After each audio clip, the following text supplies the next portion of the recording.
Baik, di bab 2 ini kita akan membahas konsep dan perilaku biaya.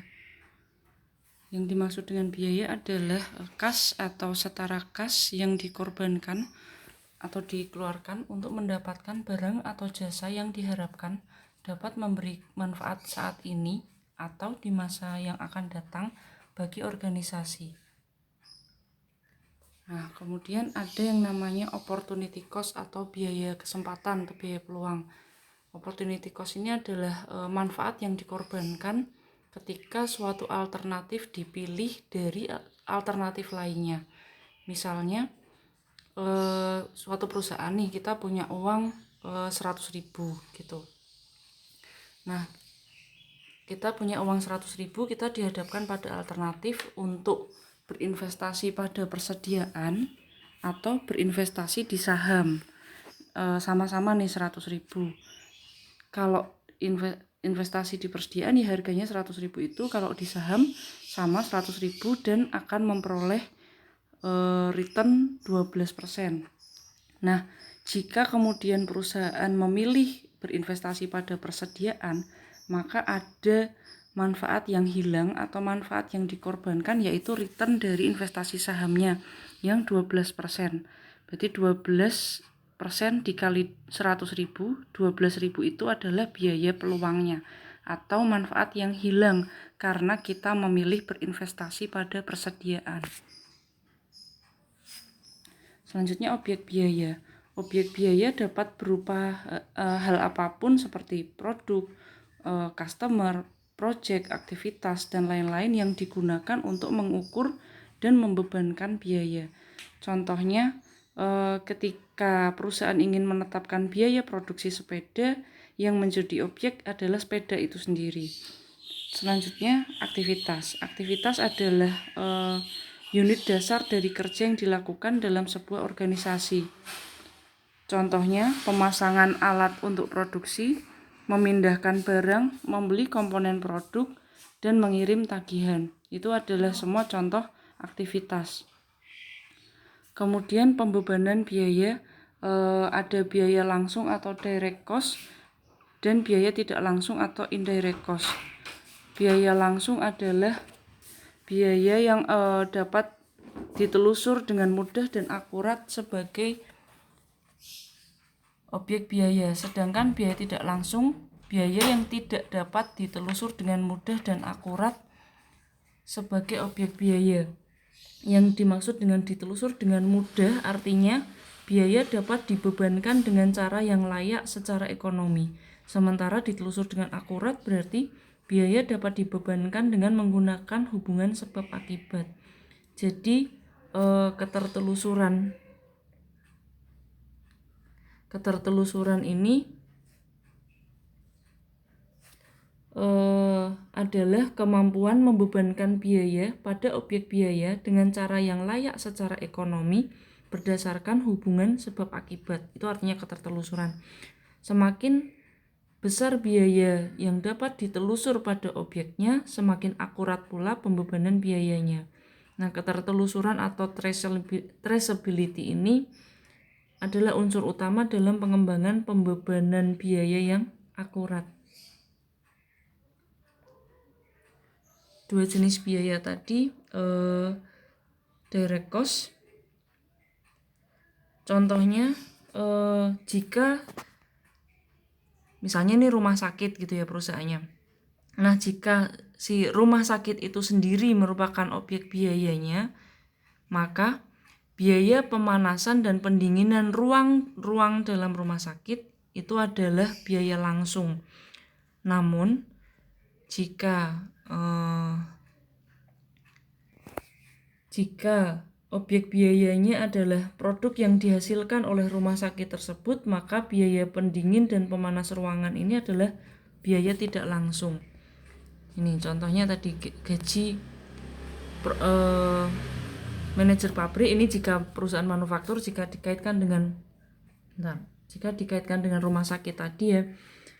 Jika yang menjadi objek biayanya adalah rumah sakit, maka biaya pemanas dan pendingin ruangan rumah sakit itu adalah biaya langsung karena bisa langsung ditelusur ke objek biayanya yaitu rumah sakit. Namun jika objek biayanya diganti menjadi produk atau jasa yang dihasilkan oleh rumah sakit, maka biaya pemanas dan pendingin ruangan itu menjadi biaya tidak langsung karena tidak dapat langsung dengan mudah dan akurat ditelusur ke objek biaya yaitu produk jasa yang dihasilkan oleh rumah sakit.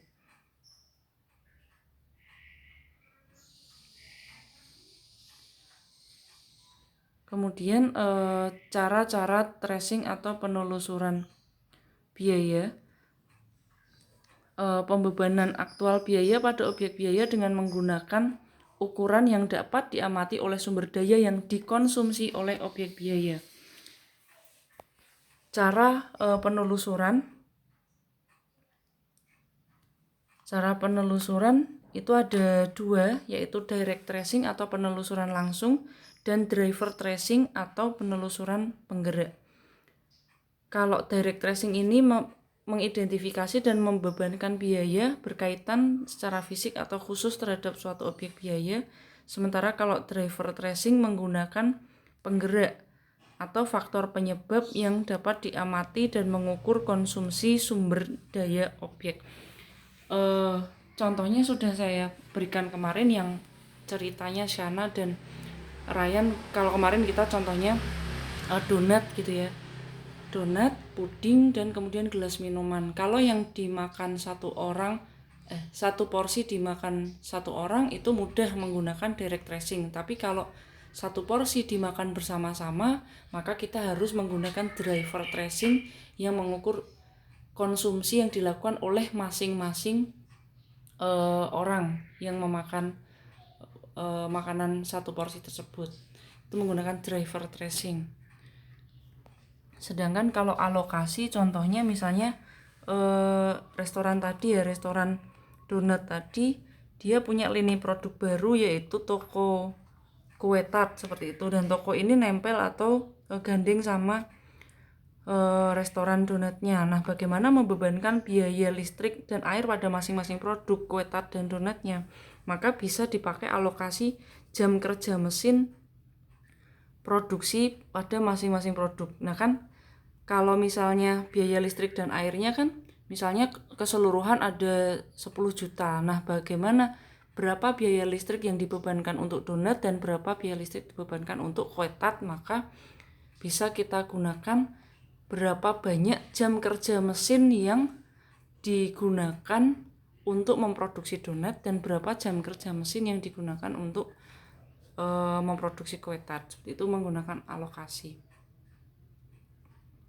Selanjutnya produk berwujud dan produk tidak berwujud. Produk berwujud ini barang yang diproduksi dengan mengubah bahan baku melalui penggunaan tenaga kerja langsung dan modal. Sedangkan produk tidak berwujud atau jasa itu aktivitas atau tugas yang dilakukan oleh pelanggan atau aktivitas yang dijalankan oleh pelanggan dengan menggunakan produk atau fasilitas organisasi atau fasilitas perusahaan. Jasa ini juga diproduksi dengan menggunakan bahan, tenaga kerja, dan masukan modal juga. Contohnya jasa perawatan kesehatan, jasa bengkel itu kan juga memerlukan bahan seperti itu. Nah, ini hubungan produk jasa dengan akuntansi manajemen. Jasa ini sifatnya yang pertama tidak berwujud. Sifat turunannya atau akibatnya itu dari tidak berwujudnya jasa itu, pertama jasa tidak dapat disimpan, kemudian tidak ada perlindungan hak paten, tidak dapat menampilkan atau mengkomunikasikan jasa, serta harga sulit diterapkan. Nah, dampaknya tidak berwujud dan sifat turunannya tadi pada akuntansi manajemen adalah tidak ada persediaan, kemudian kode etik yang seharusnya lebih ketat, dan perlu adanya pembebanan biaya yang lebih akurat. Selanjutnya, setelah tidak berwujud, jasa itu juga tidak tahan lama. Artinya manfaat jasa cepat kadaluarsa. Maksudnya antara satu pelanggan dan pelanggan lain tentunya berbeda, akan mendapatkan jasa yang tidak akan pernah sama sekali. Pasti akan ada perbedaannya. Kemudian jasa sering berulang untuk satu pelanggan. Kemudian dampaknya pada akuntansi manajemen kembali lagi tidak ada persediaan karena tidak tahan lama dan perlu adanya standar dan konsistensi kualitas yang tinggi. Kemudian jasa ini tidak dapat dipisahkan dengan pelanggan atau dengan proses. Pelanggan terlibat langsung dalam produksi jasa dan produksi jasa secara massal dan tersentralisasi itu sulit dilakukan tentu saja karena antara satu orang dengan orang yang lain mungkin akan berbeda.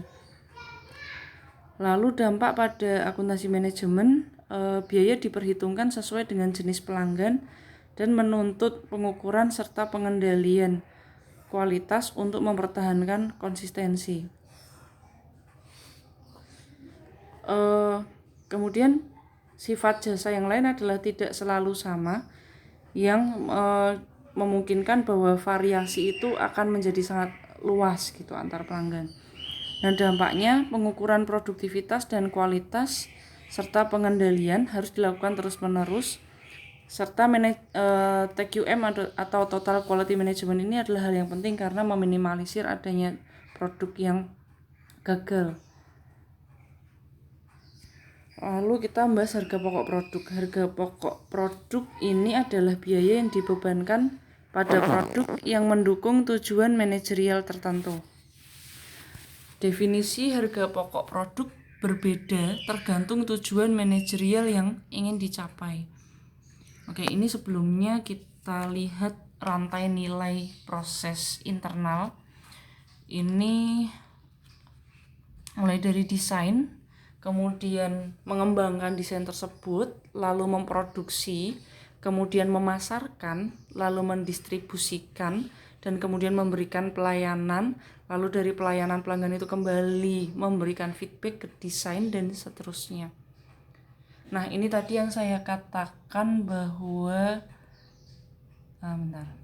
definisi harga pokok produk berbeda tergantung tujuan manajerial yang ingin dicapai.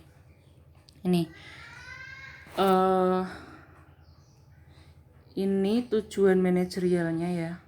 Managerial objective serve, ini tujuan manajerialnya. Ini definisi harga pokok produknya. Misalnya yang pertama, tujuan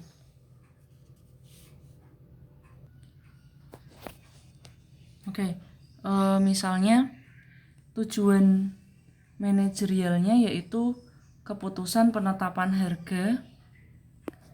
Ini ya, keputusan penetapan harga, keputusan bauran produk, dan analisis tingkat laba strategis. Maka definisi harga produknya adalah ini. Rantai nilai harga pokok produk yaitu terdiri dari penelitian dan pengembangan, produksi, pemasaran, dan layanan pelanggan. Itu jika tujuan manajerialnya adalah keputusan penetapan harga, keputusan bauran produk, dan analisis tingkat laba strategis. Tapi jika